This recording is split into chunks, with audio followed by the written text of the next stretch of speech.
Okay, let's talk about answers to questions that people have asked me over the years.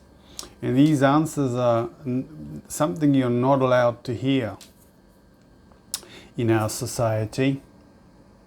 The first question was, I've spoken about this before, but why do we still have this cruel misogyny in the world? And I'll read you something I wrote as an answer to this. And it goes like this. The continual repression of women, the living embodiment of the divine feminine, happens because of a deliberate lie that was told in the Old Testament, which not only infects the three patriarchal religions of Judaism, Christianity and Islam, but also Hinduism and to a lesser extent Buddhism, and our political and cultural traditions to this day. This, the Old Testament is really kind of late to our history. We have the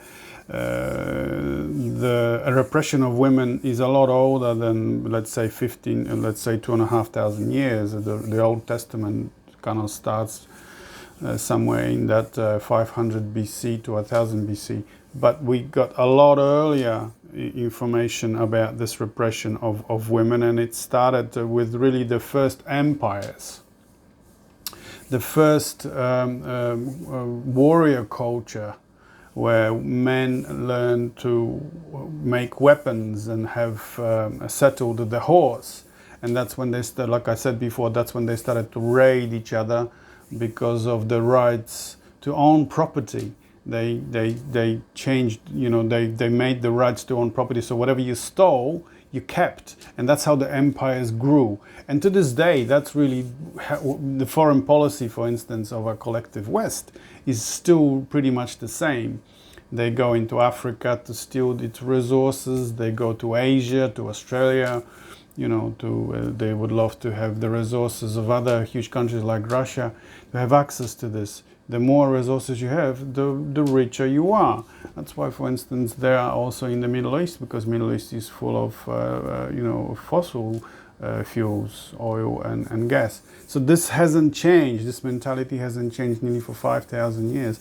And like I said, with the earliest warrior culture, which eventually grew into empires, you have repression of women, because women were goods, like slaves, like cattle, like property rights, like land. Women was, resources. Women was saw as goods. And this later, went and migrated into Old Testament to this story I'm going to read you in a minute. That is invented story, a lie told in the Old Testament, in the Bible, which states that there's only male image of God, God the Father, who created this earth and universe. And he created, the first person he created was a male, Adam. And then Adam got bored in the Garden of Eden, and he needed a playmate. The first playboy was Adam. So God created a woman. And Eve was there really just to keep Adam company, to be his source of pleasure and to give him kids, preferably sons. And in this story, as the story goes, God created Eve out of Adam's rib. So she's an afterthought. She is, she's not nowhere near equal to Adam. Adam was created by God, but, man was created by God, but woman is created out of man's rib, so she's a subhuman, if you like. So all this narrative builds up, and then what happens regarding to this story in the paradise of Adam and Eve is, if you're familiar, is God said, you can eat of any tree you like, but you're not allowed to eat of the tree of wisdom, the apple from this tree. And if you're familiar with any fairy tales or mythology, there will be an event there that someone says you're not allowed to go through that door. So what happens? Of course you're gonna go through that door. So you have this same narrative here, and of course what happens is that the serpent says to Eve, "Eat of the tree." Of course you got to eat of the tree. This is the tree. This is your intuition, out of which you gain your own wisdom. You become independent. That's why you're not allowed to eat of it, because otherwise you become independent. There's no need for God. You're the God then. So serpent tells Eve, "Eat of the apple." Eve tells Adam, "Eat of the apple." Adam ate the apple. God comes back, "Who ate of my tree?" And of course, Adam says, "Oh, Eve told me to eat." Eve says, passes on the buck, says, "Oh, the serpent told me to eat." And because of this transgression, this is called the sin. Supposedly, as the story goes, the first humans were thrown out of paradise to here on earth, which is our prison. Do you see the narrative? Here, earth is a prison. This is on the way back to paradise. So here you have to spend your whole life on your knees, bashing yourself over the head with the Bible to repent for the original sin, so that you can, so you can again find favor with God and go back to paradise, whatever that paradise imagine is to be, somewhere in the clouds. But here on earth is not paradise, it's not holy. And for this transgression, woman is blamed, Eve, the first woman. And so since then, all women are blamed in all these three traditions, in Judaism, in Christianity, in Islam. And that's why women are treated with this terrible misogyny, and they have to wear a scarf, to distinguish them, that it is their fault. It is, a woman is a lesser, she has fallen, she has created this disaster for us. It's all her fault. But the tradition or the forcing of women to wear the veil or the scarf is a lot older than that. It actually goes back to Mesopotamia.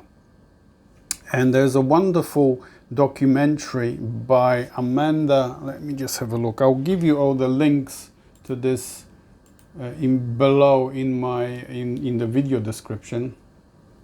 It's by, just bear with me.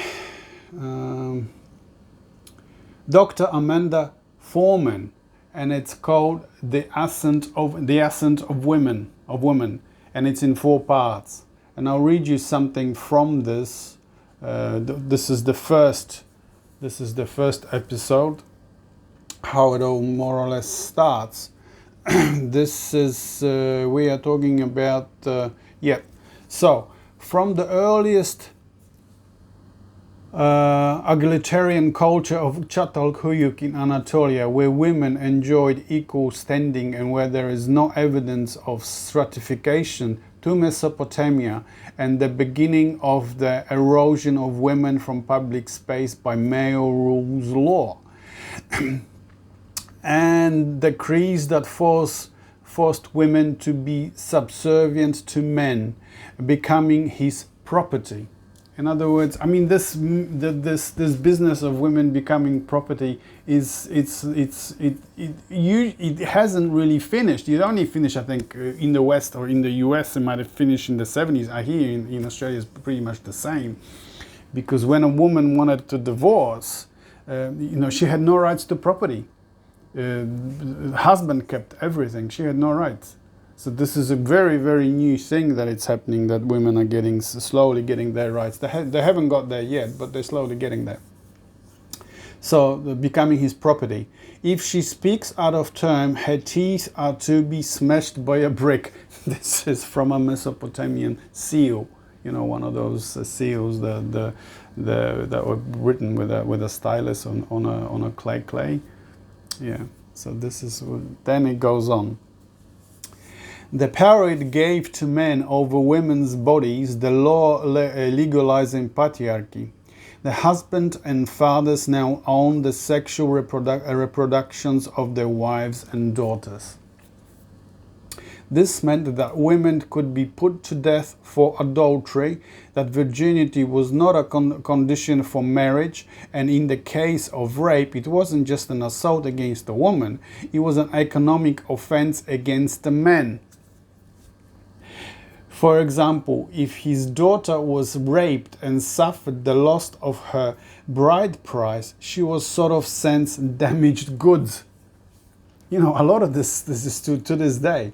The driving force of these laws shines through. The driving force of these shines through, yeah. Male authority and patriarchal notions of male honor are now sacrosanct. Here we also find the earliest laws forcing women to veil in public, which initially didn't have anything to do with religion, but to identify women as the lower class. And this is going to Mesopotamia. So this is before 1000 BC. You see? So then it migrates over to Europe, migrates over to the West, to Greeks. And Greeks were really some of the cruelest enforcers of this law. The ancient Greeks. I mean, we in the West like to say that our Western culture is based. It started in Greece, in ancient Greece, in classic Greece, but no one mentions this fact, the way that the women were treated back in Greece, in ancient Greece. They had to veil. They had no rights whatsoever. They were not allowed in public. They were only allowed to be in the home, and if she was allowed in the public, she had to have a chaperone. To this day, you have this in a lot of places in Islam. Yeah. So let's continue, read a little more. What did I write? To the really aggressive and cruel misogyny towards the female in Judaism and later Greek classical period, from which our Western religion of Christianity gets its repression of the feminine and her living embodiment, the woman. In this first part, we hear the first two of the many of this documentary women's voices of autonomy, of even coming into power, of rebellion against the male rule. The world's first named author and poet, woman priestess called Hatshepsut and Queen of Egypt, Hatshepsut, whose legacy was peace and prosperity. Wherever we see in the past, in our history, in our distant history, whenever we see women rulers, the rule was usually peaceful and a lot more gentle compared to men. Even if these women ruled over empires, like Queen Hatshepsut in ancient Egypt. I mean, ancient Egypt was an empire too, you see. And then you had the poet, I forget her name, Hatshepsut. She was a first poet, but I think from memory she was a priestess, and she might have been a daughter of the emperor, or associated with the royal family. Yeah, I'll leave the links to all this in the video description. The documentary is in 4 parts, so it's very interesting. It's important to understand this, even for us in this day and age, because the women that are in power now, even though they say they are free and they empower and they have the rights to vote, but especially the women that are in power now in the West, like in the EU, in the US, are part of the patriarchy. They are part of the empire, if you like. You see, they are all they programmed to how should I put it? They're not there to be for the equal rights of everyone, but for their own kind, for the elites. So these women, because women have been oppressed for such a long time, for thousands of years, when they find themselves offered a position of power and a seat at the table of the club of the chosen people, if you like, the elites, she's gonna go along with the narrative to hold on to that position, to hold on to power. So we see this now, the women that, even though they say that they stand up for women's rights and so on, they're not there. They're not standing up for women's rights or anything. They're really just standing up for their own rights to hold on to power, which is a sad thing, So what we really need is for our world to become more equal and gentler and more recognizing the oneness of our reality of all the different traditions, that underneath all this is just one single consciousness that we are all embody. We really need people, especially women, that are already awake to this reality. Not the ones that are just shouting me, or my tribe, my political associations or whatnot, and to hell with others. But women that are already awake to this reality and can bring the new oneness of all life onto our planet, because you're not just a citizen of your own country, of your own little tribe. You are a citizen of planet Earth. Your country is this planet Earth, and all of these things that live on this planet, all the other humanity, all the animals, all nature, are your kin. They are also citizens and have the right to be on this planet. They're equal to you. There's no difference. I was watching an interview recently with a Russian cosmonaut that returned to Earth. He was up there for quite a long time, and the interviewer is asking him, so what is it that you really would like to say about your experience up there? What really hit you? When you were up there? What was it that really moved you?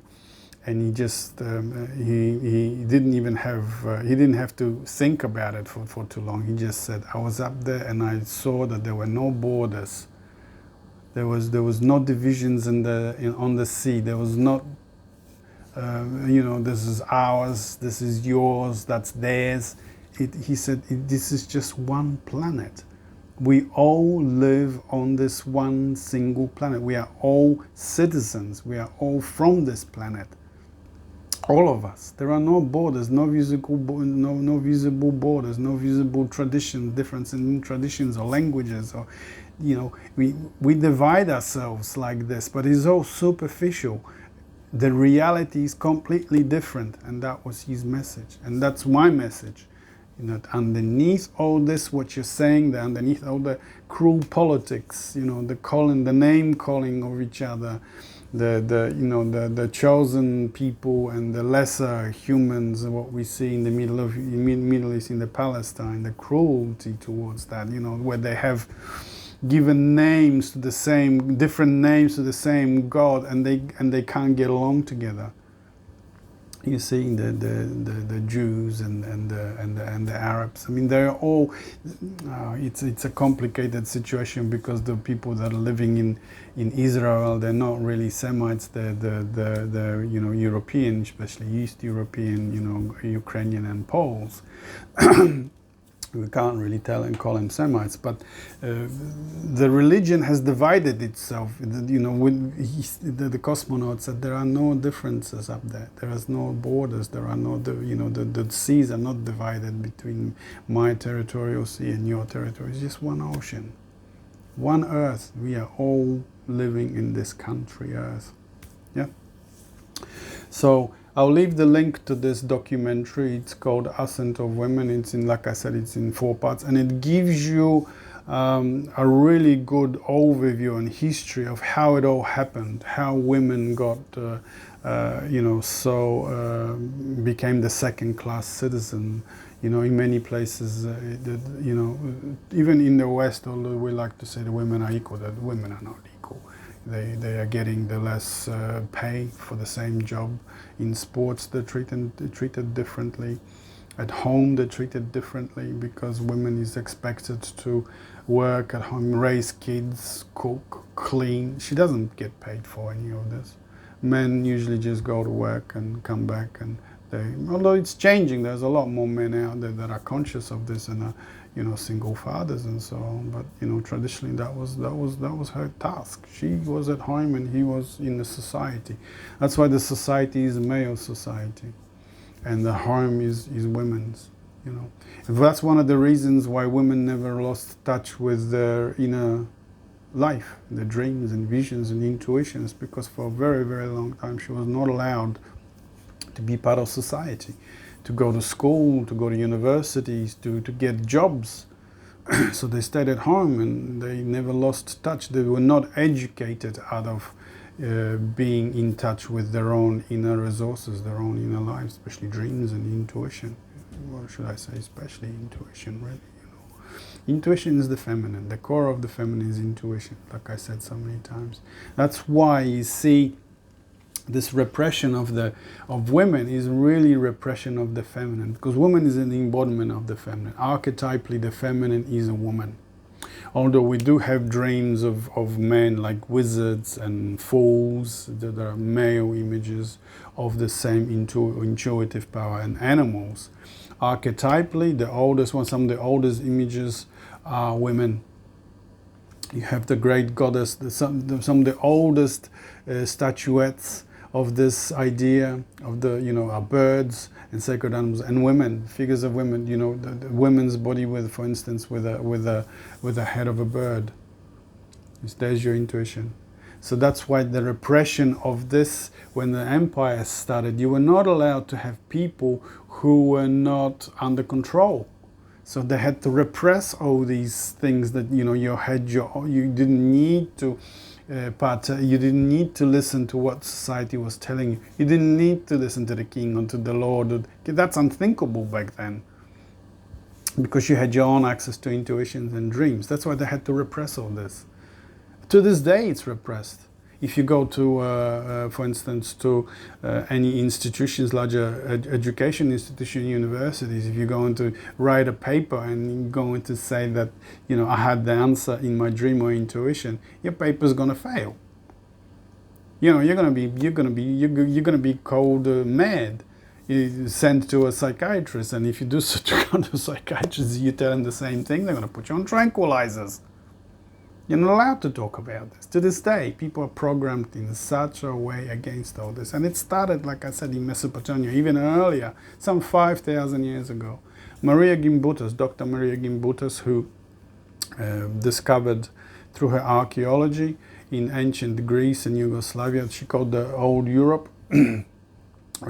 coming down from top of the Black Sea through to southern East Europe, all the way to Italy, really, the old Europe. This was the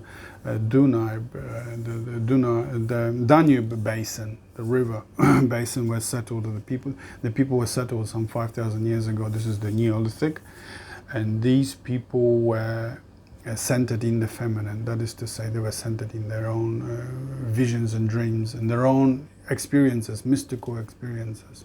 That's where you get this earliest statues. Some of the earliest statues are 40,000 BC. 40,000 BC of women, of these women with big breasts and big hips and so on, small head. These are like the eggs out of which the life comes. You see, some people interpret them as Venuses. Like I said in one of my other talks, and Venus is just denigrating the woman again, that she's only there for pleasure for men. That this is not the image of the feminine and the power that gives you autonomy and makes you free. You see?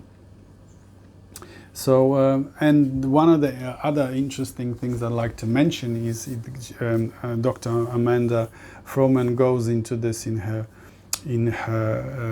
documentary, is where do you think the earliest women's rights started to get practiced in the West?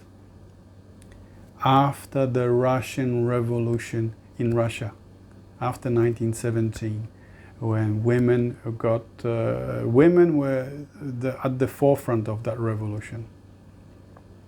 And then they got into power, obviously, once the revolution succeeded.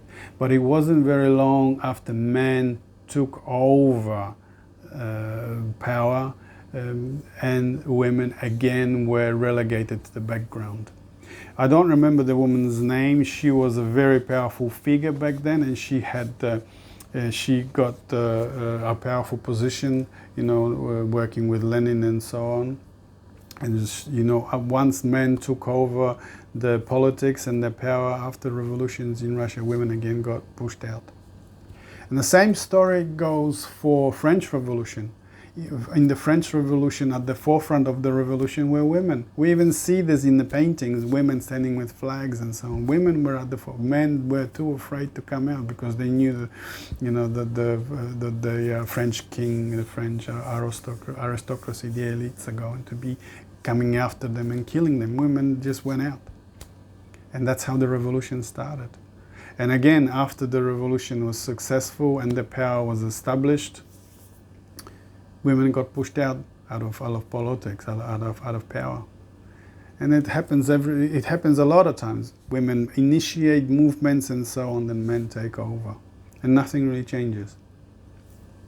So how does the change get initiated? By women, the living embodiment of the divine feminine. And the divine feminine is what? Your intuition initiates new things, new solutions, out-of-the-box solutions. That's what invention is all about. I've spoken about this so many times. Tesla, invention, suddenly an insight, bang, and he got an answer to his problem of solving the problem of the electric motor. You had to rotate around with electricity and so on. Einstein sitting on a chair with a bowl in his hand and contemplating looking for a solution to an answer, and he was at that stage. Why he said with a bowl in his hand? Because when he fell asleep, at that point between sleeping and waking, that's where the threshold is. That's where you get connection to the universe, to the unconscious, if you like, which then unconscious whispers the answers to you intuitively. So when he was falling asleep, the bowl dropped, and he remembered. He didn't go back. He didn't fall asleep so deeply that he didn't remember the answer. But when he was looking for an answer, and he was looking to be conscious. At that threshold, that's why he held the bowl. The bowl, when you're falling asleep, your body lets go. The bowl falls. It wakes him up, so he remembered what he was just seeing.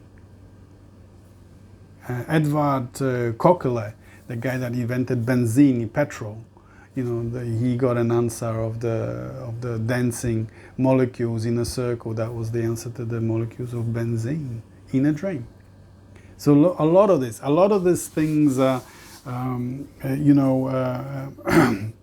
Like I said in many of my videos before, for instance, there's a lot of women in the background that are not getting the credit for the husband's discoveries, or rather the husbands are taking the credit for women's discoveries, you see. And there are stories floating around that a lot of the discoveries, for instance, Einstein's discoveries could be attributed to his wife.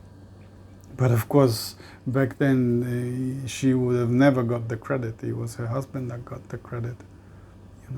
Like I said before in my video with C.G. Jung, the famous Swiss psychologist, most of his clients were women. And his friends, his closest friends, and the psychiatrists later that worked with him were women.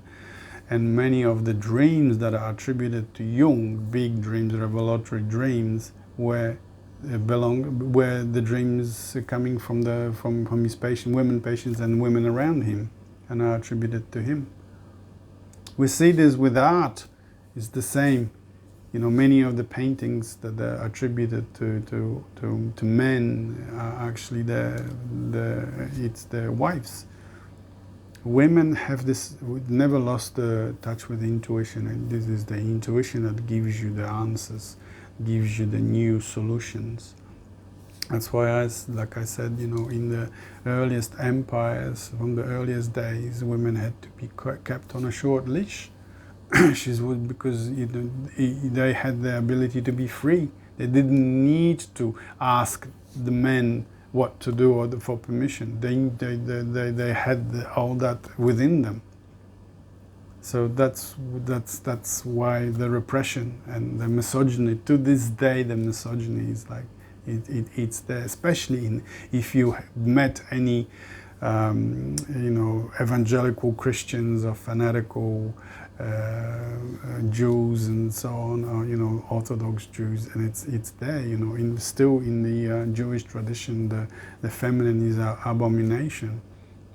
It's only the written text that is valued, not your own discoveries. That's forbidden.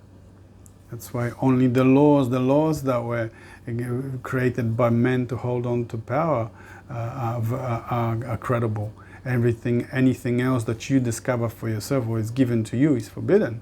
And people died because of this for so many years. That's why they burned the witches. That's why they burned the Giordano Bruno.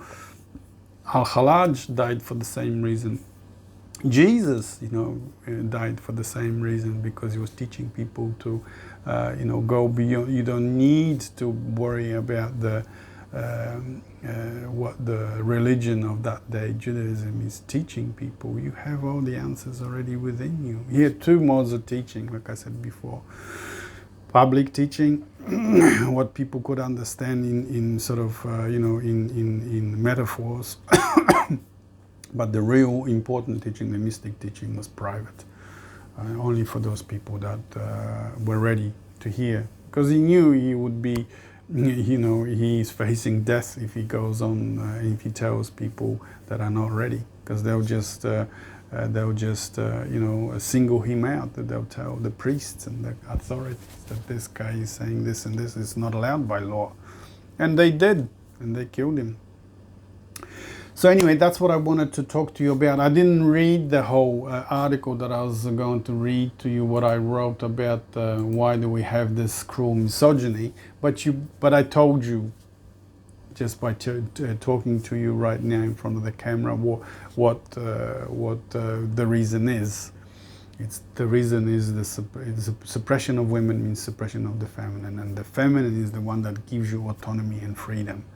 And in societies that are ruled by empires, by lords, by kings, now by the elites and politicians, you're not allowed to be free. If you're free, you're danger to their power. So that's why women were oppressed, because women are the living embodiment of that freedom, of that intuition, the feminine. Okay. I'll leave the links to the documentary in the video description, and I'll post the little article that I wrote about this in the video description as well. So that's what I wanted to talk to you about today, and I'll see you on the next one.